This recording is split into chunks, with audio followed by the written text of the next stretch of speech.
인생이 그리 길지 않다. 오늘 말씀의 제목입니다. 그 지난주에 전 국민이 가슴을 쏟아내리는 그런 일이 있었잖아요. 신안 해상에서 267명인가요? 굉장히 많이 탄 배가 좌초되었다. 처음에는 그냥 속보로 한 줄만 뜨니까 그 내용을 모르니까 우리가 다 그 세월에 대한 그런 아픈 마음이 있잖아요. 근데 감사하게도 인명피해는 한 사람도 없었습니다. 근데 너무너무 안타까운 거는 1등 항해사랑 조타수, 선장은 이제 나오지도 않고 있었던 것 같아요. 특별히 그 1등 항해사가 휴대폰 봤대. 이렇게 휴대폰 보면서, 그죠? 근데 배가 40km로 달리는데 꺾어야 되는데, 변침해야 되는데 못해서 한 3분 정도를 그대로 가다가 무인도와 충돌하고 되게 사람들 놀랬죠. 좀 안타까워요. 개인적으로 이렇게 보면은 큰 잘못이죠. 260, 300명 가까운 사람들의 생명을 책임진 사람인데 이렇게 뉴스 보고 그러면. 근데 뭐 일부러 그런 건 아니니까 실수이긴 하지만, 그렇지만 업무상 과실치상 굉장히 무겁잖아요, 벌이. 그런 것을 보면서 아무도 보는 사람이 없습니다. 지켜보는 사람이 없어요. 그렇지만 주어진 책임이 있잖아요. 자기가 맡은, 자기 손에 달린 수많은 사람들의 생명이 있잖아요. 책임을 아무도 보는 사람 없지만 다해야 한다. 오늘 본문에도 보면 예수님께서도 주님이 다시 올 그 재림의 날들까지 너희가 자율이 있지만 책임을 다해야 한다. 너희의 신분은 그 날을 기다리는, 주님을 기다리는 하나님의 백성인데 마치 출타한 주인이 돌아오는 것을 기다리는 종과 같다. 그 마음으로 항상 깨어 있어야 하고 허리에 띠를 띠고 주인이 언제든지 돌아오면 맞이할, 그리고 수정될 수 있는 준비를 다해야 하는 종이다. 이 말씀을 주세요. 책임의 자율에 묻혀서는 안 된다. 보는 이 없더라도 너희가 맡은 그 책임을 다하면서 주님의 날을 기다려야 한다. 주님께서 이 말씀을 해주십니다. 그러면서 비유를 한 가지 해주시죠. 주인을 기다리는 종의 비유. 책임을 다하는 종으로 주인이 언제 올지 모르지만 잘 깨어서 준비하고 있다면 그것으로 칭찬을 받는다. 주님이 말씀해 주십니다. 도리어, 주님의 비유에 주님이 말씀해 주시는 거예요. 도리어 주인이 종들을 앉히고 그렇게 늦은 시간까지 깨어 준비하는 그 종에게 주인이 감동되어서 역할에 전도가 일어나요. 오히려 주인이 그 종들을 자리에 앉히고 수종든다라는 거예요. 37절 말씀인데요. 우리 같이 한번 읽겠습니다. 시작. 주인이 와서 깨어있는 것을 보면 그 종들은 복이 있으리로다. 내가 진실로 너희에게 이르노니 주인이 띠를 띠고 그 종들을 자리에 앉히고 나와 수종들리라. 여러분, 마땅한 책임이기도 하지만 우리가 주님의 재림을 기다리며 정신 차리고 똑바로 깨어서 준비된 마음으로 아무도 보는 이 없어도 내게 맡겨진 책임, 성도의 의무를 다하며 나아갈 때 주님이 보상을 해주십니다. 주님께서 약속하신 바예요.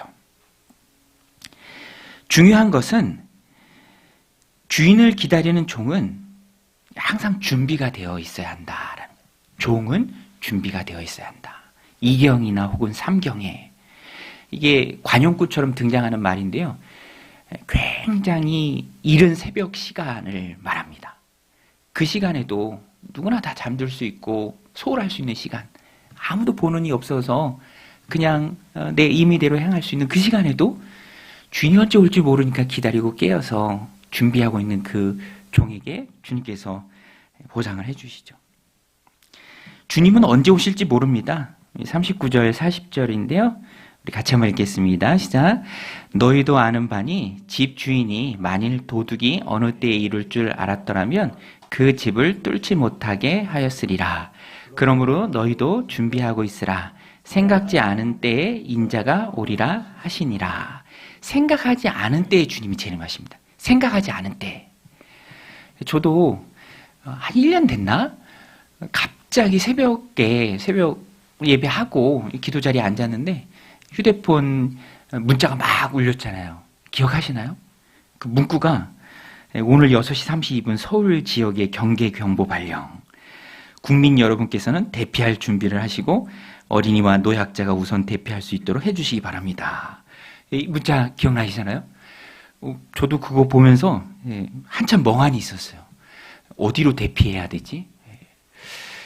막 애들한테 막 전화 오고 오늘 학교 가는 거냐고, 그죠?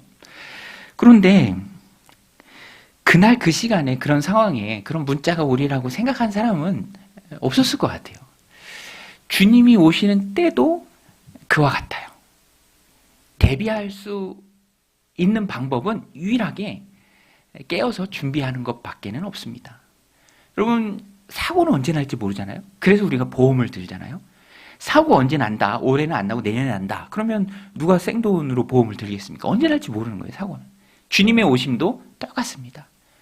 우리가 할 수 있는 것은 준비하는 거예요. 도둑같이 주님은 임하신다. 그 말씀을 우리가 기억해야 합니다. 근데 중요한 것은 이게 사실 되게 힘들잖아요. 매일 깨어서 준비하는 것. 주인이 언제 오실지 모르니까 대비하고 있는 것. 사실 이게 쉬운 일이 아니거든요. 아무도 보는 이가 없을 때는 그냥 편하게 생활하고 싶고 어떤 의무나 책임보다는 그냥 쉬고 싶은 게 사람의 마음이잖아요. 그래서 베드로가 주님께 묻습니다. 주님, 이 비유를 우리에게 주시는 것입니까? 우리에게 적용하라고 주시는 말씀입니까? 아니면 모든 사람에게 다 주시는 말씀입니까? 예수님께서 직접적으로 말씀을 안 해주시지만 예수님 말씀의 문맥을 이렇게 보면은 말씀의 적용 대상은 제자들이에요. 하나님의 백성들입니다. 여러분, 오늘 우리는 하나님의 백성인 줄로 믿습니다. 주님의 제자들인 줄로 믿습니다. 이 말씀은 우리에게 주신 말씀. 물론 불신자들에 대한 경고도 포함을 합니다.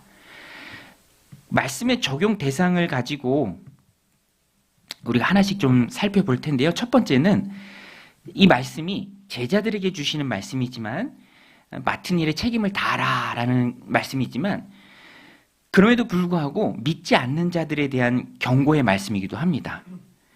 왜 그러냐면 46절에 보면은요.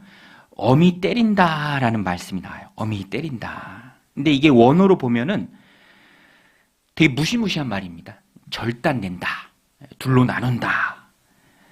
막 찢는다. 이런 표현이에요. 그래서 영어 성경에 보면 어떤 영어 성경이 이렇게 번역했어요. Cut him in pieces.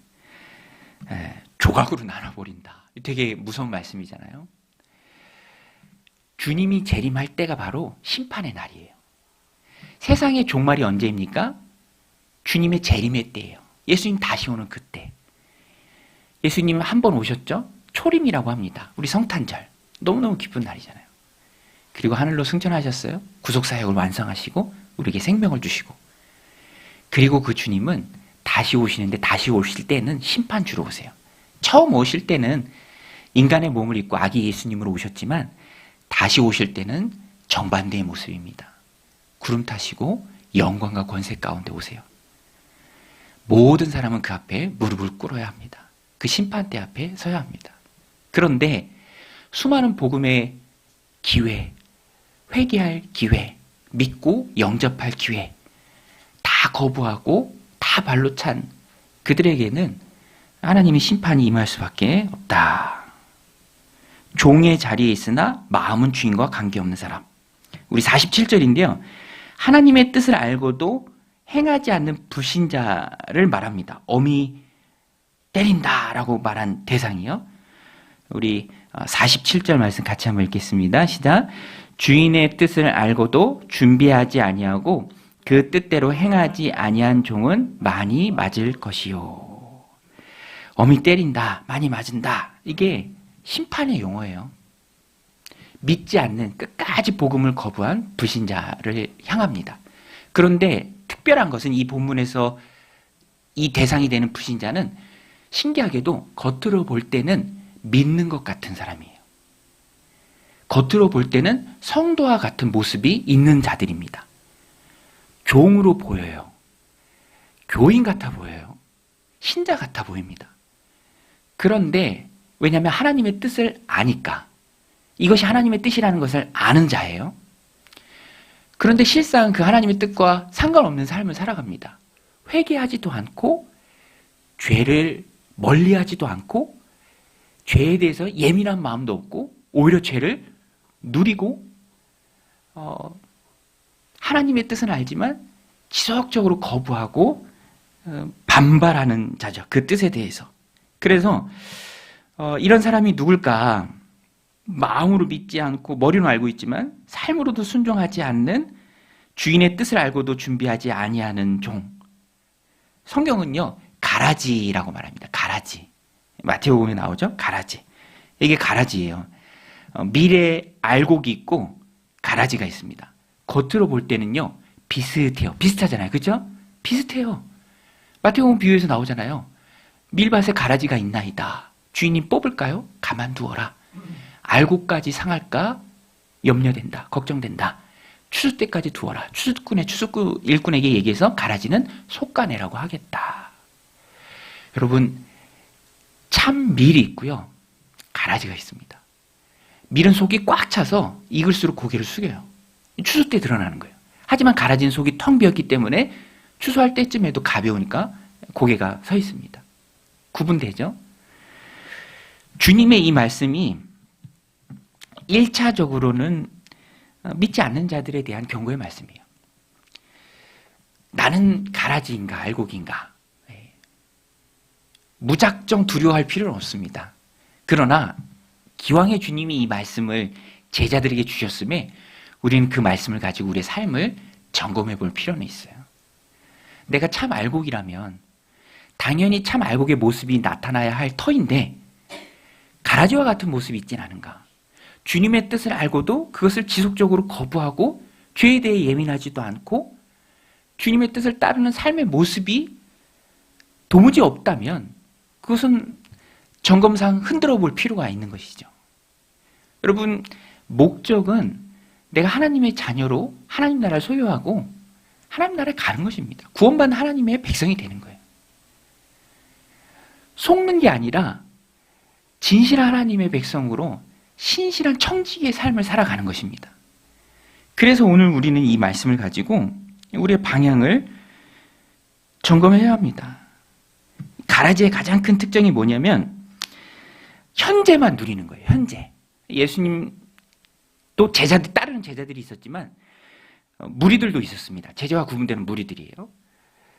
예수님 오병이어 기적 일으켰을 때 많은 사람들이 예수님 따랐죠. 그 중에 일부는 예수님 붙잡아서 왕을 삼으려고 했어요.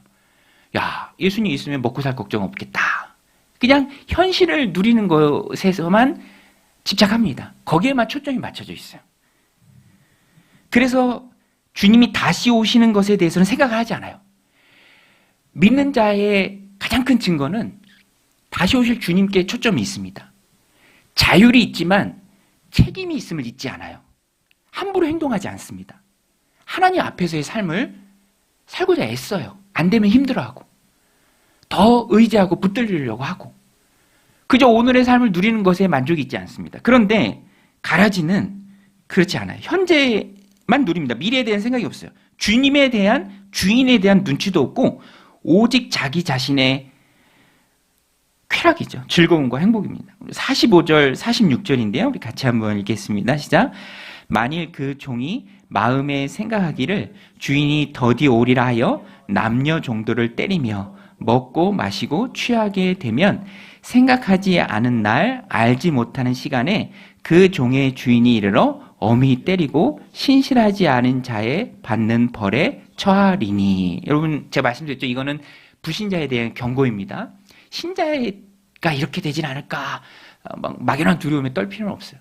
그렇지만 말씀드린 것처럼 내가 신자인데, 내가 성도인데, 내가 하나님 자녀고 하나님 백성이고 청지기의 삶을 살아야 하는데 그쪽에 붙어있지 않고 왠지 가라지에 붙어있다면 그것은 하나님 앞에 참 송구한 일이죠.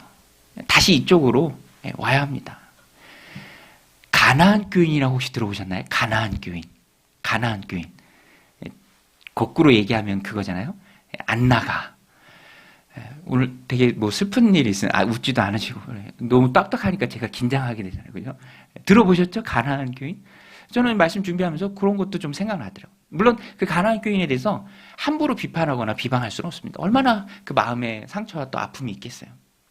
그렇지만 어떤 면에서 보면 믿음이 있노라 하면서도 주님이 핏값을 주고 사신 공동체에 소속되지 않고 공동체에 세워 나가지 않는다는 것은 굉장히 이상한 거거든요.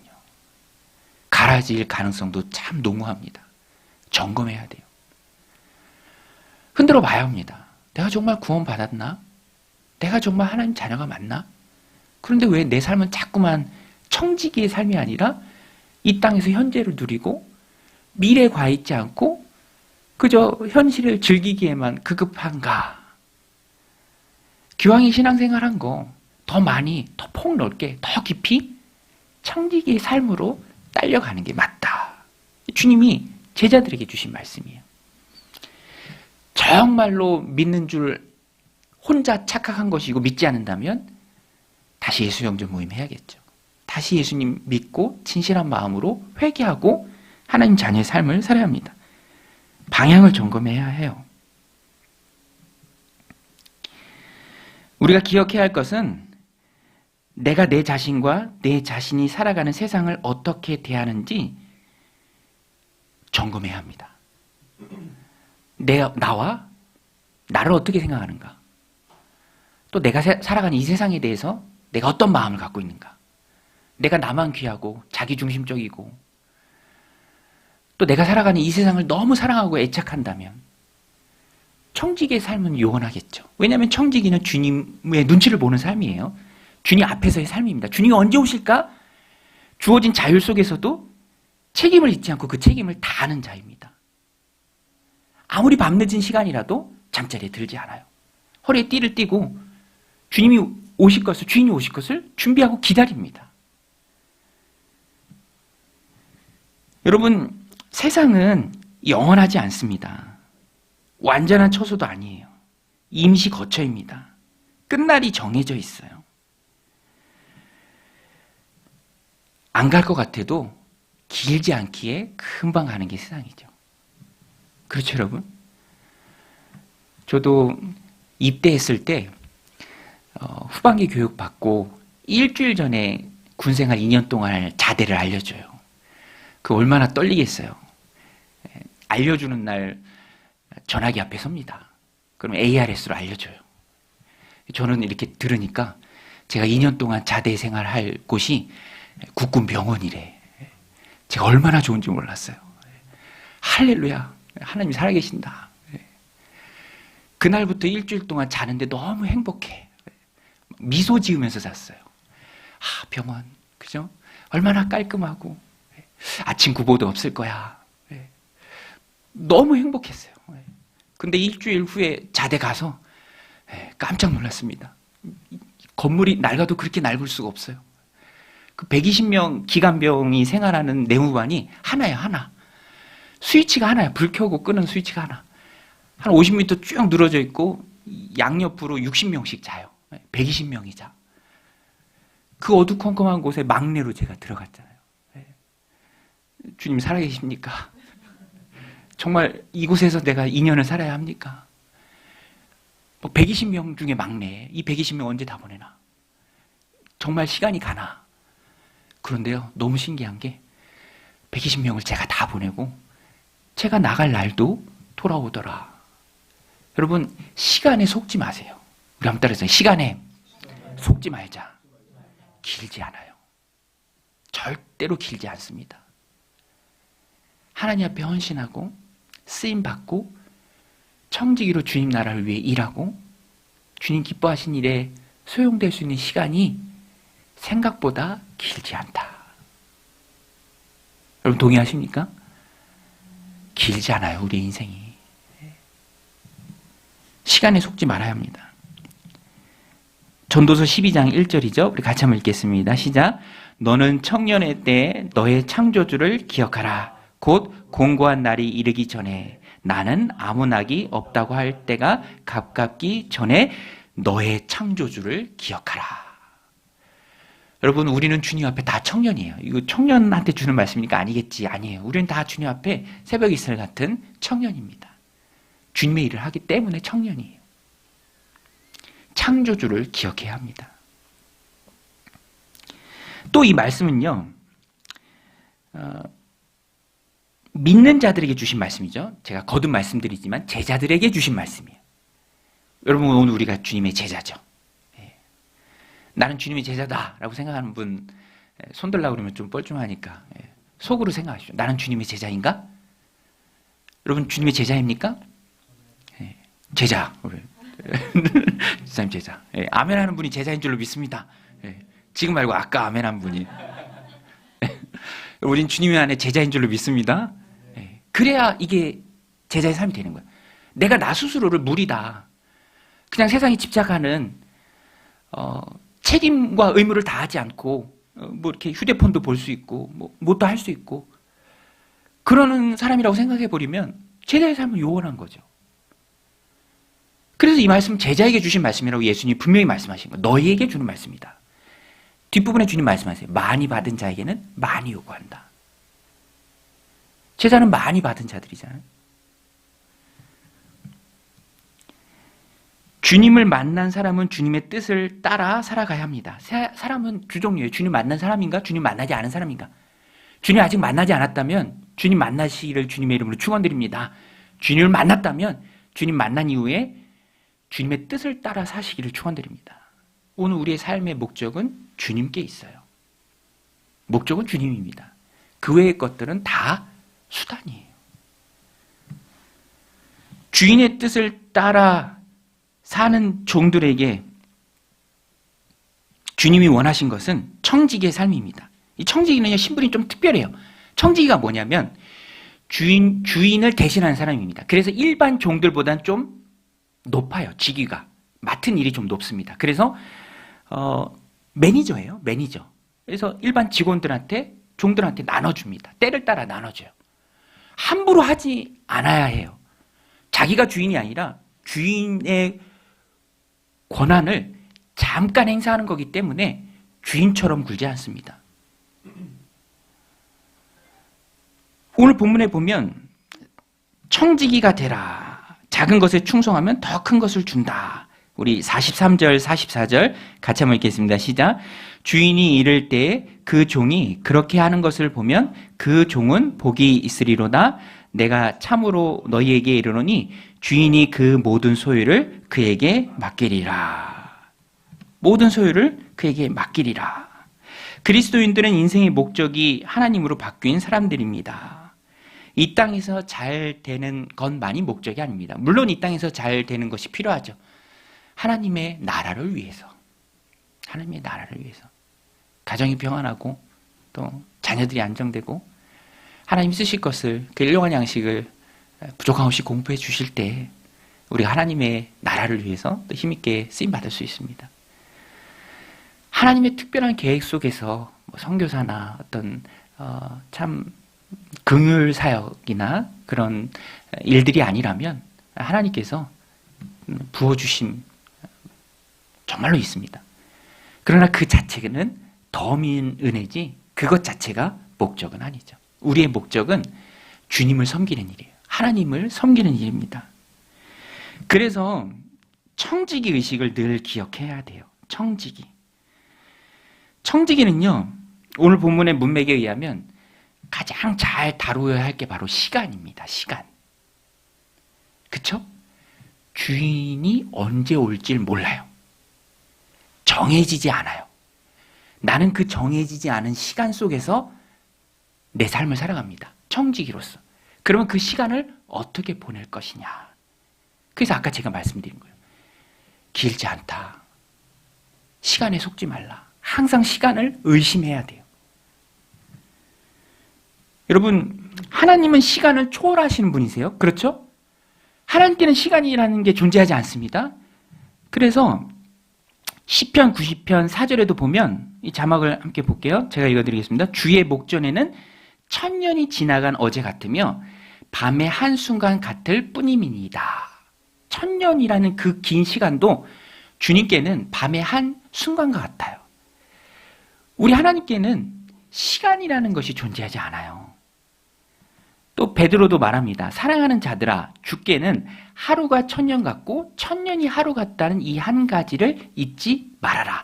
너는 시간 속에서 살고 있어서 시간이 길다, 시간이 짧다라고 느끼고 말하고 거기에 매여서 지배를 받을 수밖에 없지만, 하나님은 시간에 구애받지 않는 분이시기에 하나님이 하시는 일이 내 삶 가운데 임할 때 우리가 느끼기에는, 오늘 말씀이 정확하죠. 도둑같이 임한다라고 느낄 수 있는 거예요. 도둑같이. 아니, 언제 이렇게 시간이 갔지? 여러분, 조금만 생각해 보면 금방 알 수 있어요. 우리가 살아가는 이 세상은요, 입체적인 3차원이잖아요. 거기에 시간을 하나 더 더해서 4차원에서 우리가 살아가는 거예요. 4차원. 그쵸? 그런데 하나님은 훨씬 높은 차원에 계신 분입니다. 그 차원이 달라요. 우리는 그래서 하나님의 관점에서 우리의 인생을 볼 수 있어야 합니다. 시간에 속으면 안 돼요. 이거 다 하면, 이거 다 맞춰지면, 좀 더 나아지면, 재정적으로 좀 더 나아지면, 시간적으로 좀 더 여유가 있으면 그때 뭘 하겠다. 이게 시간에 속는 거예요. 참 오묘한 하나님의 원리, 그 신앙의 원리가 뭐냐면, 하면 주신다. 하면 주신다. 우리 요단강 그 말씀 나눴잖아요. 멈추면 건너간다가 아니라 먼저 건너가면 멈추긴 나아요. 항상 이 모험의 영역이 믿음에 있습니다. 우리에게 믿음을 원하시는 하나님이시기 때문에 그래요. 그래서 우리가 절대로 시간에 속으면 안 됩니다. 오늘 말씀의 제목이에요. 시간이 그리 길지 않다. 제가 다른 교회 성도님이신데 연세가 좀 있으세요. 안부차 통화 연락이 와서 통화를 하는데 무릎이 아프시대. 무릎이. 그래서 이제 무릎 아플 때 뭐 수술하잖아요. 이제 그거를 좀 기다리고 계신다. 이제 그런 말씀하시더라고요. 근데 제가 마음이 좀 짠했던 게 뭐냐면 그분이 비교적 젊은 시기에 얼마만큼 힘있게 정말 공동체를 섬겼는가를 제가 옆에서 봤어요. 왕성하게. 근데 또 육신은 쇠하니까. 그쵸? 저희 어머니도 생각나더라고요. 저희 어머니도 정말 대장부세요. 경운기, 뭐 트랙터, 그 밥캣 로더 이런 거 있어요. 그런 거 다 하실 정도로. 저는 어렸을 때 막 전기 작업도 막 하세요. 막 전기 테이프로 막 감고. 야, 우리 어머니는 참 맥가이버다. 막 이런 생각을 했어요. 그런데 이제 연세가 드시니까 그런 모습은 찾아볼 수 없죠. 누구나 다 마찬가지입니다. 저도 그럴 터이고 제 자녀들도 그럴 터이고. 한 번 죽는 거는요, 사람에게 정하신 거예요. 히브리서 9장 27절. 한 번 죽는 것은 사람에게 정하신 것이요, 그 후에는 심판이 있으리니. 세상은 영원하지 않습니다. 살아있는 동안, 호흡하는 동안 내 인생의 참 주인이신 주님을 만나야 해요. 그리고 주님을 만난 그 사람은 주님 오실 때를 생각하며 주어진 자유 속에서 주님 나라를 위해서 청지기의 삶을 살아가야 합니다. 그러라고 주님이 우리를 부르신 거예요. 내가 나를 예배하라. 내가 너와 대화하고 싶다. 너의 그 한정적인 길지 않은 짧은 인생 속에서 너와 깊은 교제를 나누고 너와 동행하고 싶다. 주님의 마음입니다. 여러분, 우리에게는 갈 집이 있습니다. 여행이 즐거운 이유는요, 돌아갈 집이 있기 때문입니다. 우리의 인생은 여행이에요. 여러분, 우리의 인생은 여행인 줄로 믿습니다. 여행이에요. 본향으로 갑니다. 여행이니까 즐겨야죠. 뭐가 즐기는 거죠, 여러분? 뭐가 인생을 즐기는 겁니까? 저는 목회자로서, 또 한 사람의 성도로서, 신앙인으로서 인생의 주인을 만나고 그 주인과 더불어 사는 것이 인생을 가장 잘 즐기는 거라고 믿습니다. 할렐루야. 여러분 믿으십니까? 그 개 이렇게 끌고 다니는, 주인이 끌고 다니는 개 보잖아요. 주인도 행복한데 개도 참 행복해 보여. 주인 옆에서. 주인 옆을 지키면서. 뭐 그렇다고 우리가 개 뭐 이런 건 아니고, 그죠? 예. 주님과 동행하는. 여러분, 주인이 있는 인생이 복된 인생입니다. 주인이 우리의 삶을 책임져 주시잖아요. 그렇죠? 우리 인생의 주인을 기억해야 합니다. 주인을 만나야 하고, 주인을 만난 사람은 주인을 위해 살아야 하고. 여러분 인생의 주인이 누구십니까? 제 주중에 친구 목사님들 만났는데 다 비슷한 또래잖아요. 목회자라는 어떤 특성이 그 공감대를 많이 만들어내는 것 같아. 저는 그 김 부장 이야기, 대기업 다니는 김 부장 이야기 저만 보는 줄 알았어요. 그랬더니 친구 목사님들 자기들도 다 본대. 자기네 교회 성도 생각하면서 본대. 다 그 김 부장이래. 자기네 장로님이 그 임원 될래다 못 되고 막 그런 얘기도 하면서 보는데,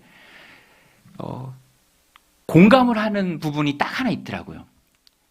이제 그게 뭐냐면, 이번 주인가 그 김 부장이 아내한테 허락도 안 받고 상가를 계약해. 상가가 한 10억이 넘거든요.